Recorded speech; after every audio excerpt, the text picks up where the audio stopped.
These 15 banned songs broke rules, challenged norms, and echoed through generations. Let's rewind.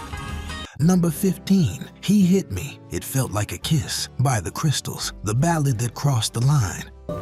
He hit me, and it Released in 1962 under Phil Spector's Phillies Records, this haunting tune was written by Carole King and Jerry Goffin. that I'd been with someone new. It was meant to shed light on a troubling story, one of abuse mistaken for affection. But its delivery was so chilling, many listeners misread the intent. If she didn't care for me, Radio stations across the country quickly pulled it, sparking outrage. The song's eerie calm made the violence feel too real, too intimate for airplay. But that was precisely the point. yes, he hit me, and it Drawing attention to the quiet suffering too many endured. Hearing it now, you can almost see the dim-lit living room, the heavy silence, the ache hiding behind closed doors. a tenderness there is, and when he kissed. It wasn't a hit, but it was unforgettable. The song was banned, but it opened a dialogue long before domestic abuse was discussed openly.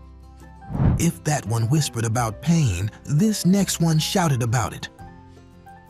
Number 14, Brown-Eyed Handsome Man by Chuck Berry. Race and rhythm under the radar.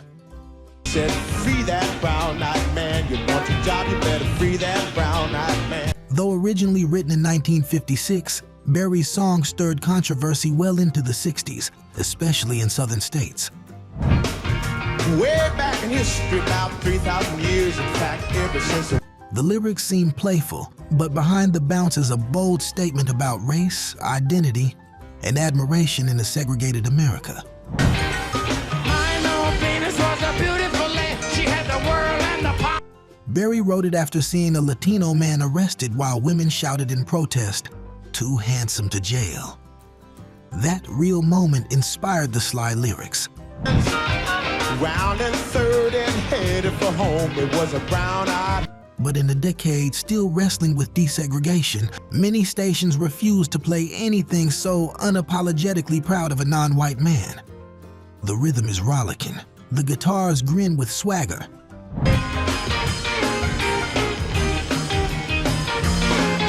But underneath, a quiet revolution in rhyme. And that revolution echoed in the steps of every young black boy hearing he could be more. And if Berry slipped it in with style, the next track came through the front door and kicked it down. Number 13, The End by the Doors. Poetic, psychedelic, and just too much. Can you picture what will be? Jim Morrison's 11-minute epic, released in 1967, blurred the lines between art, myth, and madness. While the track begins as a breakup song, it morphs into something darker. Oedipal imagery, surreal dreams, and lyrical whispers that left senses trembling.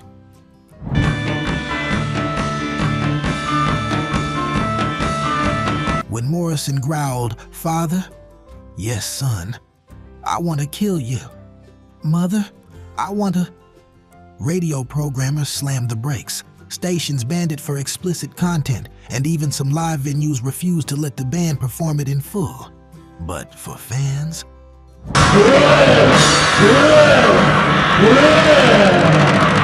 it was Morrison unleashed, theatrical, dangerous, hypnotic. A slow-motion hallucination that captured the disintegrating flower power dream. This is the end. As the 60s turned into something darker, so did its music. And nobody did dark quite like the Doors. But if that was poetry as madness, the next one is madness as protest. Number 12, Mississippi Goddam by Nina Simone. The rage that gospel couldn't contain. And everybody knows about Mississippi Goddam. In 1964, Nina Simone sat at the piano in Carnegie Hall, and out came a lightning bolt. Mississippi Goddamn was her response to the murder of Medgar Evers and the Birmingham church bombing that killed 4 black girls. School children sitting in jail. Black cat crow. Simone, trained in classical music, left no metaphor unturned. She named names. She condemned states. She cursed on stage, on vinyl. That's just the trouble. Southern radio stations immediately banned it, some even smashing copies of the record. But it wasn't meant to comfort. It was meant to confront. You lied to me all these years. You told me to. You don't have to live next to me, just give me my equality. Words sung with a fury no choir could soften. You can feel the room shift when it plays. It still stings. Why don't you see it? Why don't you feel it? I don't. And that sting, it's the sound of truth. If Simone lit the fuse, the next song exploded into sensual fire. Number 11, Let's Spend the Night Together by the Rolling Stones. Lust too loud for prime time.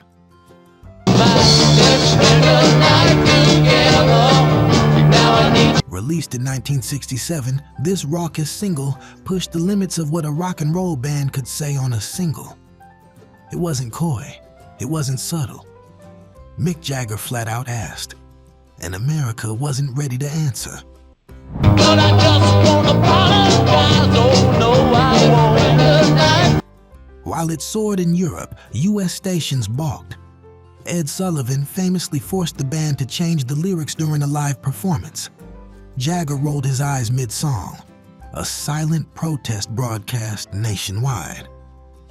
The song never topped the charts in the US, but it cemented the Stones as bad boys who wouldn't be tamed. Let's spend the night together, now I need you more. And for teens in back seats and basements, that tension between rebellion and repression was electric.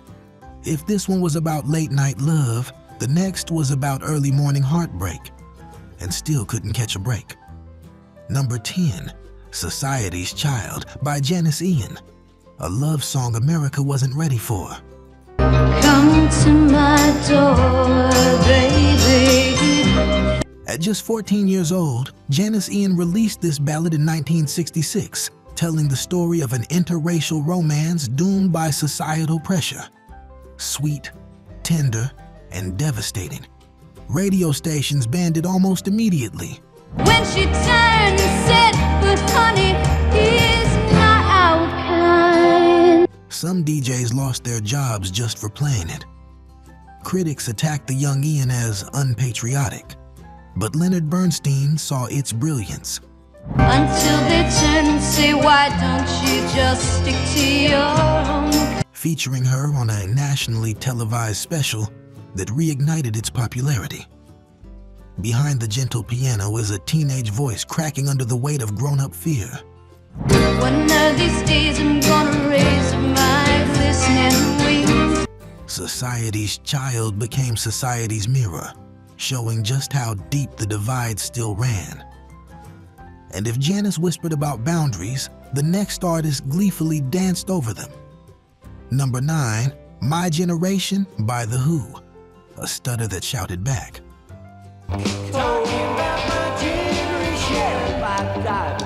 Released in 1965, this was more than a youth anthem, it was a threat.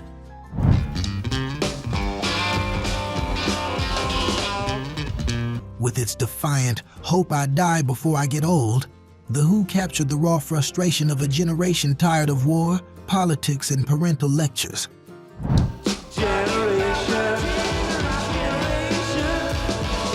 The song's stuttering vocal, some thought it mimicked a drug user, others believed it was mocking speech disorders.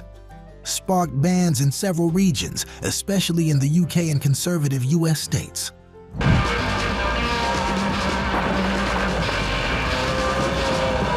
But that choppy anger, it was real.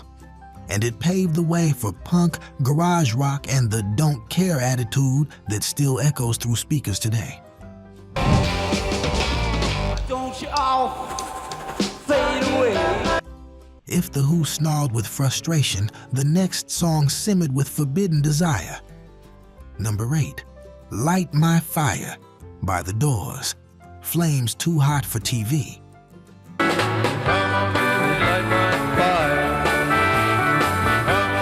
Back again, The Doors make the list twice, and for good reason. Light My Fire lit up 1967 with its hypnotic organ solo and Morrison's sultry delivery. China, we can only lose. But that line, "Girl, we couldn't get much higher," was too suggestive for national television. The band was asked to censor it for The Ed Sullivan Show. And you hesitate is through. They agreed, then performed the original line anyway. Ed was furious. The band was banned for life, but they didn't care. The rebellion made them legends. That moment, rock history. That song, eternal. Try to set the night on. We're halfway through and the fire's just getting started. If these band tracks are sparking memories or making you hear them in a whole new way, give this video a like.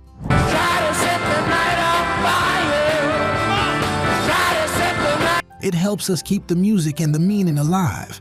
And don't go anywhere. We've still got 7 more fearless tracks that pushed every boundary. Number 7, Backdoor Man by Howlin' Wolf. Blues too bold for radio.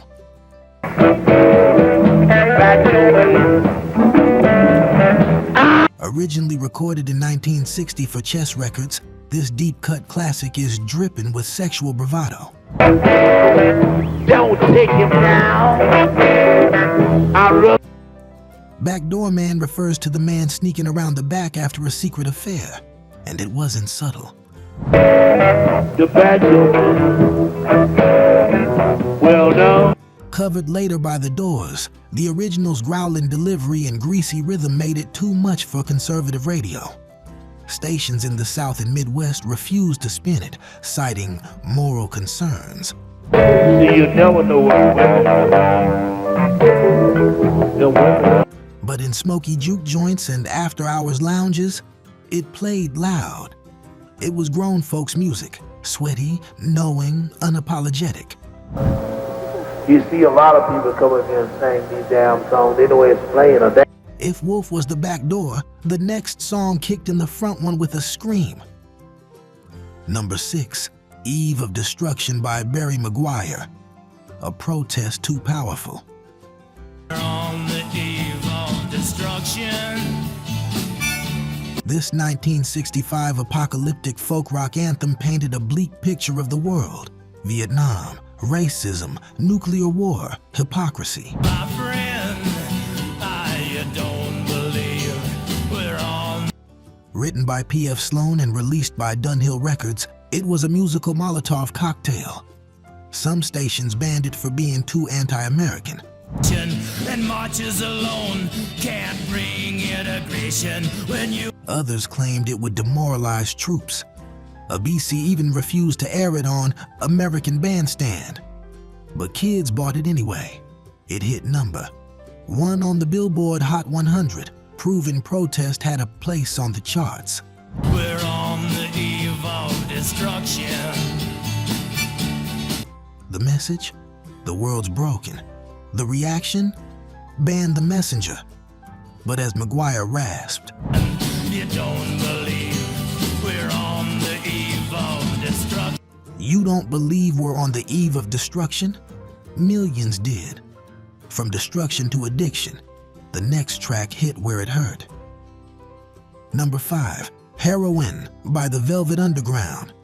The addiction anthem radio couldn't touch.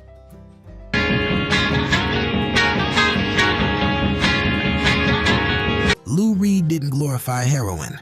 He didn't condemn it either. He simply described it raw, unflinching, and poetic.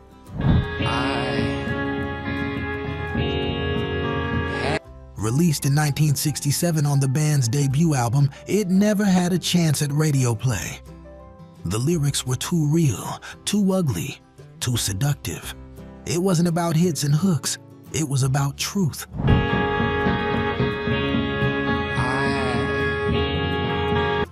The droning guitars mimicked the drug's ebb and flow. Reed's voice was detached, like a man floating above himself.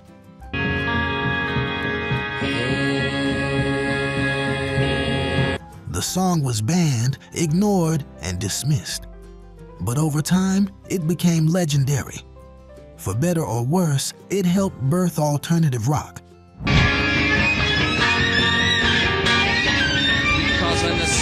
And opened the door to honest storytelling in music. And if that was about losing control, the next is about taking it back. Number 4, The Pill by Loretta Lynn, the birth control song that shocked country radio.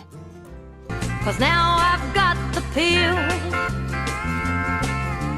Released in 1975 but recorded earlier in the decade, Loretta Lynn's ode to reproductive freedom had been held back for years. When it finally dropped, country radio stations across the South refused to touch it. I'm tired of all your crowing, how you and your... A woman celebrating birth control? Talking about taking her life back from a domineering husband? For many, that was too much.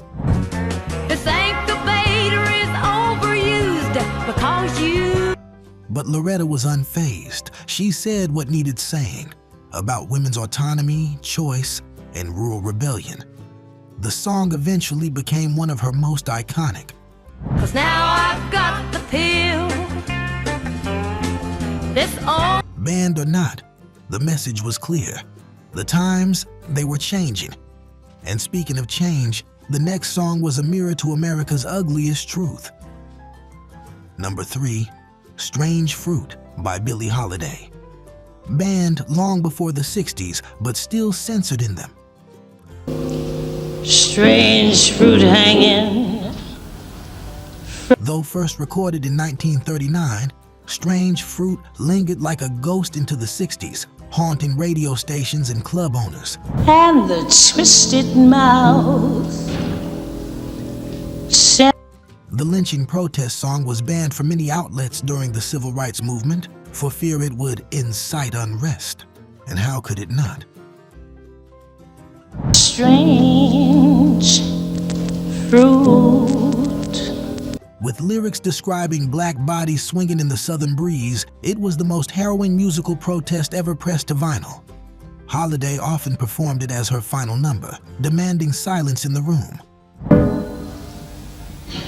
For the rain together. The song was blacklisted, censored, erased from air, but never forgotten. And in the 1960s, as marches filled the streets, Strange Fruit played again.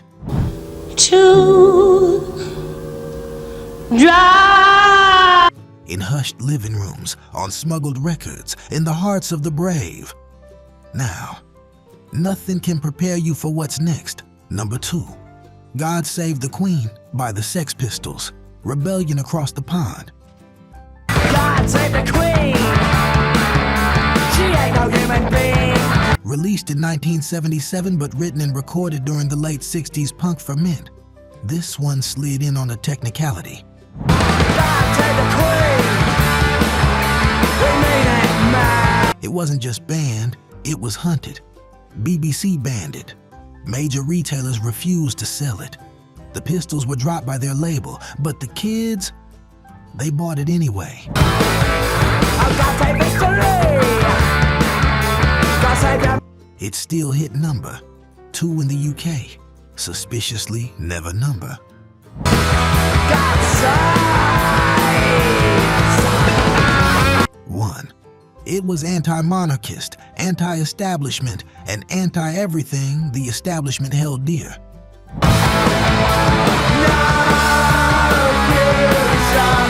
For many, it was the sound of youth ripping off the mask of British decorum. And if this one shouted with anarchy, the final song whispered, and still shook the world. Number 1, I Am the Walrus by the Beatles, the surreal song that cracked the censors.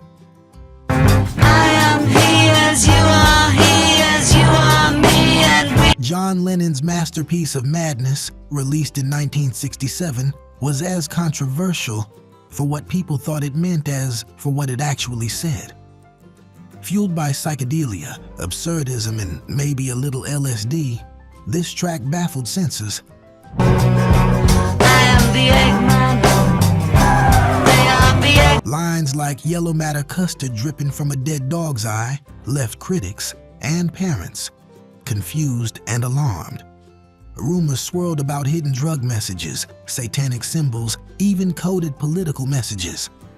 Some US stations pulled it. The BBC banned it from airplay for perceived drug references. Grab a lock, a fishwife, pornographic priestess. Boy, you've been a naughty girl, you let. But the fans, they reveled in it. The chaos, the color, the voice of a generation breaking away from sense, structure, and societal expectation.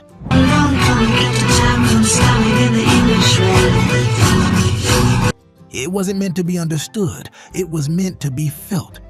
And we're still feeling it today.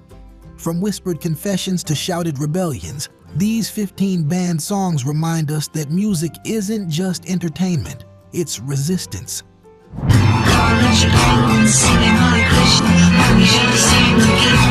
The 1960s dared artists to speak, sing, and scream the truth, and they answered the call. Thanks for joining us on this soul-stirring ride through controversy and courage. Subscribe to keep the groove alive and never miss our next stroll. Up next, Top 15.